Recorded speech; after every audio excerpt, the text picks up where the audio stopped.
Наша жизнь. Который час? Всесоюзная популярность пришла к актеру после образа обаятельного Федула из Афони. А ты кто такой? Родственник. Гони рубль, родственник, не Афоня, рубль должен быть. Два! Однако эта долгожданная слава оказалась двоякой. Он стал настоящим заложником роли алкоголика, ведь слишком органично смотрелся на экране. Сразу посыпались однотипные предложения, невероятно схожие с прошлым материалом. Но этот удивительно способный человек вел тихий бой не только за карьеру, но и за простое счастье. Брундукову было трудно доказать окружающим свою внутреннюю глубину, но, поверьте, еще тяжелее оказалось найти родную душу. Мало кто знает, что обрести настоящую любовь Бориславу Николаевичу удалось далеко не с первой попытки. Зато его верная супруга Екатерина Петровна потом много раз спасала любимую звезду эпизодов, когда тяжелые болезни безжалостно сжигали его изнутри. В непростой судьбе артиста, тихо ушедшего 10 марта 2004 года в 66 лет, было спрятано множество испытаний. Знаете, Борислав далеко не сразу стал профессиональным артистом. Простой паренек из обычной рабочей семьи, родом из села Дубовое Киевской области, долгими годами боролся за свое настоящее призвание. После окончания строительного техникума он честно трудился прорабом, а затем работал на заводе «Арсенал». Искренняя любовь к народной самодеятельности открыла ему заветный путь в кино. Однажды на его блестящую игру обратил внимание сам ректор театрального института имени Карпенко-Карова и лично предложил парню отнести документы в вуз. Поверьте, с такой специфической внешностью, как у вас, прорабом работать нужно, а не в театральной проситься, жестоко заявили они. И если бы не чуткое вмешательство ректора, студентом театрального вуза Борислав так бы и не стал. Николай Заднепровский искренне возмутился снобизмом коллег. Да он обязательно знаменитым артистом станет. Я своими глазами видел, как он в заводском народном театре играет. А ну-ка, живо берите у него документы. Ярким кинодебютом для Брундукова стал фильм «Цветок на камне», где он блестяще сыграл Ковалева. Кстати, именно тогда его и узнали под именем Борислав, хотя изначально мама с безграничной любовью нарекла сына Болеславом. Доживи ты, пока земля не остынет, соколик ты мой ясный. Сам Борислав Брундуков с доброй улыбкой говорил, что совершенно не сильно переживал из-за отсутствия крупных работ. Да бог с ними, с главными ролями. Вы дайте мне хороший эпизод, и я непременно сделаю из него конфетку, горячо утверждал артист. Так, в 70-х ему предложили сыграть Федула, смешного алкоголика из картины «Афоня». Брундуков настолько глубоко вжился в этот образ, что публика даже не сомневалась. В реальности он такой же пьяница. Мнение зрителей было в корне ошибочным, но великий режиссер Георгий Данелия специально дописал для Борислава Николаевича пару сцен. Так его покорила проба актера. Позже Данелия с теплотой говорил, что больше всего искренних аплодисментов на встречах в кинотеатрах срывал именно Федул.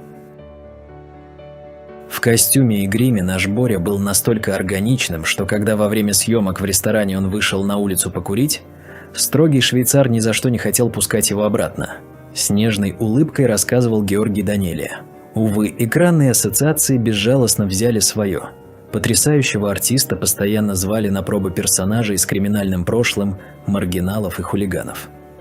При этом Брундуков никогда в жизни не имел реальных проблем с алкоголем. Поэтому горько обижался на прохожих, понебратски сравнивающих его с Федулом. У вас пирожки с повидлом? Мясом. Можно, я деньги завтра принесу. Многих просто обманывала его внешность простака. И часто зритель, встретив актера на улице, путал экран с жизнью, совершенно не осознавая, насколько Борислав Николаевич невероятно страдал от такого бестактного внимания. Люди относились к нему как к дежурному комику, постоянно ждали шуток и смешных анекдотов. А Борислав Николаевич совсем не был поверхностным артистом. За внешним комическим рисунком всегда таилась невероятно тонкая, очень ранимая душа, перенесенная некогда боль и действительно непростая судьба. С душевной теплотой говорил Дмитрий Харатьян, отлично знавший Брундукова по совместной работе в ленте «Зеленый фургон». В начале 60-х он с надеждой женился на студентке Ленинградского политеха. Но этот первый союз продлился совсем недолго. Известно лишь, что у молодой супруги артиста выявили тяжелое психическое заболевание, жить с которым в браке оказалось просто невозможно. После такого болезненного развода Борислав Николаевич несколько лет даже не помышлял о новых женщинах. Но однажды настоящая любовь неожиданно постучала в двери Брондукова. Случайная встреча с юной 18-летней Екатериной положила начало невероятно светлому чувству. Катя всем сердцем мечтала поступить в театральный институт, и Борислав Николаевич с радостью вызвался научить ее азам актерского мастерства. Мистер Холмс, я знаю, вы любитель таких дел. Благодаря чутким урокам артиста милая девушка успешно поступила в вуз. Влюбленному мужчине потребовался целый год очень нежных ухаживаний, чтобы окончательно добиться трепетного расположения своей новой музы. Эта хрупкая Екатерина буквально спасла взрослого мужчину от тяжелейшей депрессии, а взамен получила безграничную заботу и невероятно трепетное отношение. Они счастливо поженились в 1969 году и с тех пор больше никогда не расставались. Из молодой студентки получилась поистине изумительная мудрая супруга. Она неустанно готовила, убирала, часами преданно ждала возлюбленного с репетиций и подарила мужу двоих прекрасных сыновей Костю и Богдана. Несмотря на солидную разницу в возрасте в 13 лет, в семье Брондуковых всегда царило совершенно удивительное, теплое взаимопонимание. Со временем Екатерина Петровна честно признала себя весьма посредственной для сцены и полностью посвятила жизнь любимому домашнему очагу. Втайне она очень мечтала о маленькой дочери. Как только на свет появился второй мальчик, я с надеждой сказала Броне: «У нас сейчас все благополучно с деньгами. Давай родим еще одного». Но через месяц мой Бронечка тихо подошел ко мне, виновато опустив голову, и сказал: «Знаешь, может, давай не сразу.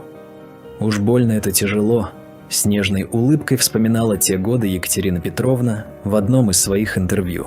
Брондуков был невероятно популярен, гениально сыграв незадачливого жениха в комедии «Гараж», инспектора Лестрейда в «Приключениях Шерлока Холмса» и забавного фальшивого капитана в ленте «Мы из джаза». Но, как честно отмечала супруга артиста, получал он ничуть не больше остальных. Сперва семья скромно жила в крошечной коммуналке, а просторную 4-комнатную квартиру позволила себе, удачно разменяв подаренное государством жилье в Березниках. Главные жизненные трудности безжалостно ждали их впереди. Здоровье внезапно подвело Борислава Николаевича, и ему как никогда спасительно помогла поддержка преданной Кати, которую друзья не зря прозвали его личным ангелом-хранителем. Коварный первый инсульт случился у Брондукова после изматывающей работы над картиной Николая Мащенко-Коростаянова. Супруги бок о бок снимались в этом фильме вместе. Борислав Николаевич проникновенно играл командира партизанского отряда, которому внезапно сообщают, что вся его любимая семья трагически погибла. Так жива вода, а? Боже, как он пропустил эту страшную трагедию через себя. Съемки завершились в декабре, а уже в холодном январе случился роковой приступ. С нескрываемой болью в голосе рассказывала любящая жена актера. Сразу несколько машин скорой помощи тогда экстренно приехали спасать любимца публики. После этого инсульта верная Екатерина Петровна буквально заново учила мужа выговаривать слова, терпеливо занималась с ним сценической речью. Удивительно, но Брондуков даже не думал бросать обожаемую профессию и вскоре смело согласился на новый эпизод, правда, в озвучивании уже совершенно другого актера. К огромному несчастью, второй коварный приступ не заставил себя долго ждать, подло застав Борислава Николаевича спешащим на очередные съемки.